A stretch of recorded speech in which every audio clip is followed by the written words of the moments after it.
Danger story लाया है। आज आपके लिए एक खौफनाक कहानी, डर और रहस्य का सफर, सच्ची हॉरर स्टोरी। साल 2019 की वो रात थी जब आदित्य, आरव, निकिता और सौम्या ने देहरादून से काला कोठा की ओर कदम बढ़ाए। ये किला जो कभी राजघराने का गौरव था, अब डर और मौत का अड्डा बन चुका था। डेंजर स्टोरी पर दिखाई जा रही इस कहानी में 4 दोस्तों की किस्मत में क्या लिखा था, ये किसी को नहीं पता था। जैसे ही रात के ठीक 12 बजे चारों दोस्त किले के मुख्य द्वार पर पहुंचे, हवा में अजीब सा सन्नाटा छा गया। दूर कहीं उल्लू की आवाज और सूखे पत्तों की सरसराहट ने माहौल को और भयानक बना दिया। आरव ने हंसते हुए कहा, यार, ये सब पुरानी कहानियां हैं। हम यहाँ एडवेंचर के लिए आए हैं, डरने के लिए नहीं। लेकिन निकिता की आवाज में हल्की घबराहट थी। मुझे लगता है हमें यहाँ नहीं आना चाहिए था। आदित्य ने किताब की बात याद दिलाई।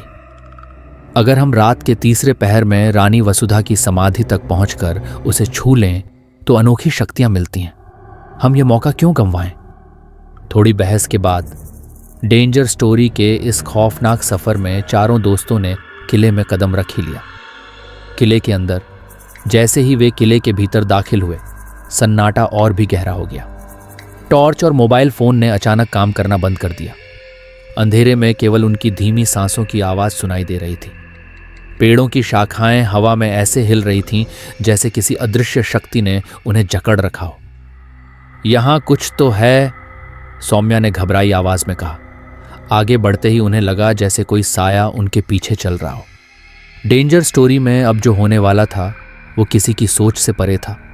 आगे क्या हुआ, जानने के लिए देखते रहिए डेंजर स्टोरी पर काला कोठा की खौफनाक कहानी। अगर आपकी जिंदगी में भी कोई ऐसी घटना घटी हो जिससे आज भी सोचकर आपकी रूह कांप उठती हो, तो हमारे डिस्क्रिप्शन में दिए गए इंस्टाग्राम लिंक के जरिए अपनी कहानी हमारे साथ साझा करें। हो सकता है अगली डरावनी कहानी आपकी हो और पूरी दुनिया उसे डेंजर स्टोरी के जरिए जान सके। तो आइए चलते हैं बिना टाइम वेस्ट किए कहानी की तरफ। उत्तराखंड के घने जंगलों के बीच बसा एक वीरान और रहस्यमय किला, काला कोठा।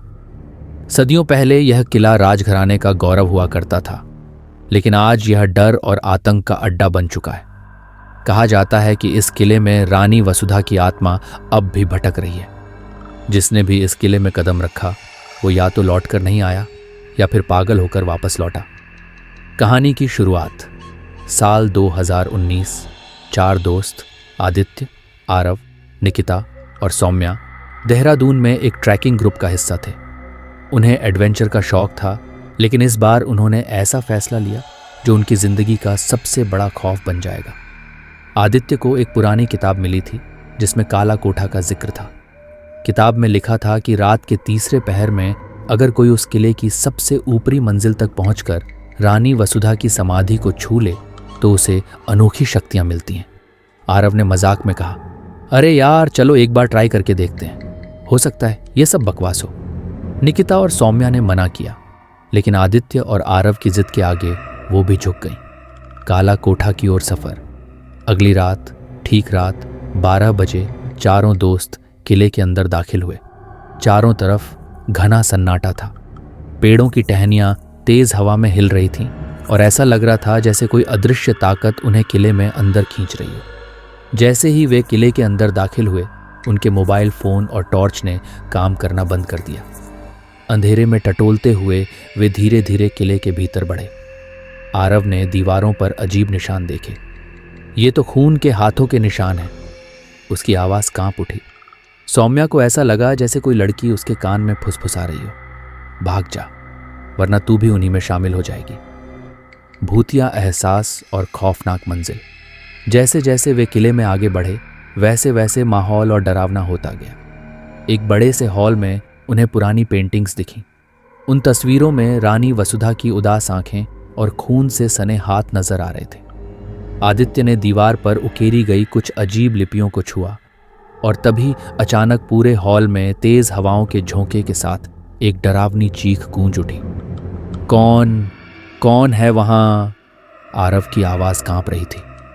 वापस लौट जाओ वरना मौत तुम्हारा इंतजार कर रही है। यह आवाज किले के अंधेरे कोनों से आ रही थी। रात के तीसरे पहर तक चारों किसी तरह किले की ऊपरी मंजिल पर पहुंच गए। वहां एक पुरानी समाधि थी जिस पर रानी वसुधा का नाम लिखा था। कहानी के अनुसार रानी वसुधा को उसके पति ने धोखा देकर एक तांत्रिक से श्राप दिलवाया था। तांत्रिक ने उसे जिंदा समाधि में दफना दिया था। तभी से उसकी आत्मा किले में भटक रही थी। आदित्य ने जैसे ही समाधि को छुआ, अचानक किला कांपने लगा। अब तुम सब मेरे साथ रहोगे। रानी वसुधा की आत्मा ने पूरे किले को अपने नियंत्रण में ले लिया। खौफनाक अंत। आरव और सौम्या ने भागने की कोशिश की, लेकिन दरवाजे खुद ब खुद बंद हो गए। निकिता की आंखों के सामने किले की दीवारों पर खून टपकने लगा। आदित्य, ये सब तेरी वजह से हो रहा है, सौम्या ने रोते हुए कहा। अब कोई नहीं बचेगा।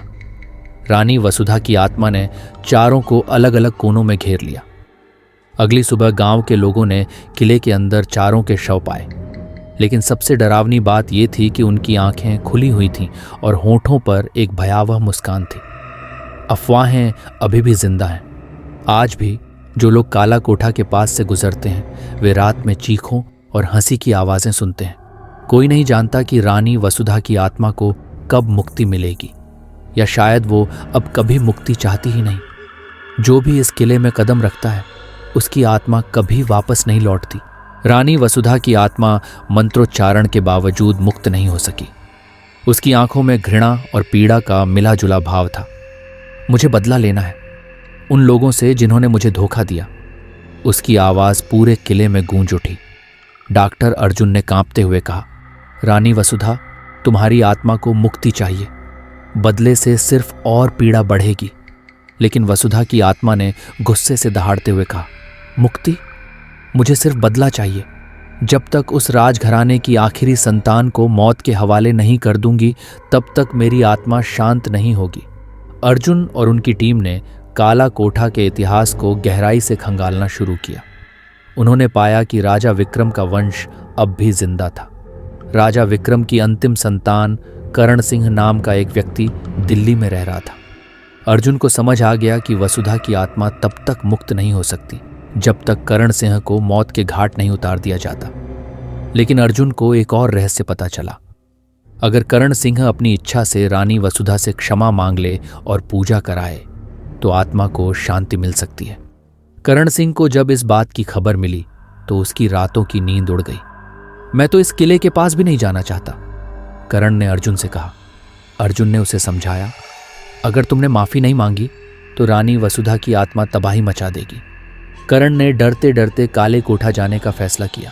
अमावस्या की रात अर्जुन और करण ने काला कोठा में प्रवेश किया। करण सिंह ने रानी वसुधा की समाधि के पास जाकर घुटनों के बल बैठकर माफी मांगी। रानी वसुधा, हमारे पूर्वजों ने जो अन्याय किया उसके लिए मैं क्षमा चाहता हूं। कृपया इस अभिशाप से हमें मुक्त कर दीजिए। कुछ पल तक सन्नाटा छा गया, लेकिन तभी अब बहुत देर हो चुकी है। रानी वसुधा की आत्मा प्रकट हुई। उसकी आंखों में अब भी बदले की आग थी। अर्जुन ने मंत्रों का उच्चारण शुरू किया, लेकिन इस बार वसुधा की आत्मा ने और भी भयानक रूप धारण कर लिया। अब कोई भी मुझे रोक नहीं सकता। किले की दीवारें हिलने लगीं और आसमान में काले बादलों की गर्जना गूंज उठी। करण सिंह ने अर्जुन की ओर देखा और कहा, अगर मेरी मौत से सब कुछ शांत हो सकता है तो मुझे मरना मंजूर है। करण ने अपनी कलाई काट ली और उसका खून वसुधा की समाधि पर गिरने लगा। जैसे ही करण का खून समाधि पर गिरा, वसुधा की आत्मा की चीख गूंज उठी, नहीं, यह नहीं हो सकता। अचानक पूरे किले में तेज रोशनी फैली और वसुधा की आत्मा दर्द से चीखते हुए धुएं में विलीन हो गई। अर्जुन और करण ने राहत की सांस ली, लेकिन तभी किले में शांति छा गई। लेकिन अर्जुन को एक अजीब सी फुसफुसाहट सुनाई दी। क्या तुमने सच में मुझे मुक्त कर दिया? वसुधा की आत्मा की गूंज अभी भी किले की दीवारों में दफन थी। अर्जुन ने धीरे से कहा, शायद इस किले का अभिशाप अभी खत्म नहीं हुआ। अर्जुन जब वापस दिल्ली लौटा तो सब कुछ सामान्य लग रहा था, लेकिन कुछ रातों बाद तुमने मेरी मुक्ति की कीमत चुकाई है। रानी वसुधा की आवाज फिर से अर्जुन के कानों में गूंजी। अर्जुन की नींदें उड़ गईं। उसे हर रात सपने में वसुधा की झलक दिखाई देने लगी। अर्जुन ने समझ लिया कि काला कोठा का अभिशाप खत्म नहीं हुआ था। जो भी किले को छुड़ाने की कोशिश करेगा उसकी आत्मा उसी में फंस जाएगी। कई सालों बाद काला कोठा फिर से भूतिया घटनाओं का केंद्र बन गया। अंत, श्राप कभी खत्म नहीं होता। आज भी काला कोठा में रात के समय रानी वसुधा की हंसी और चीखें गूंजती हैं। कहते हैं जो भी उस किले में कदम रखता है उसकी आत्मा कभी वापस नहीं लौटती।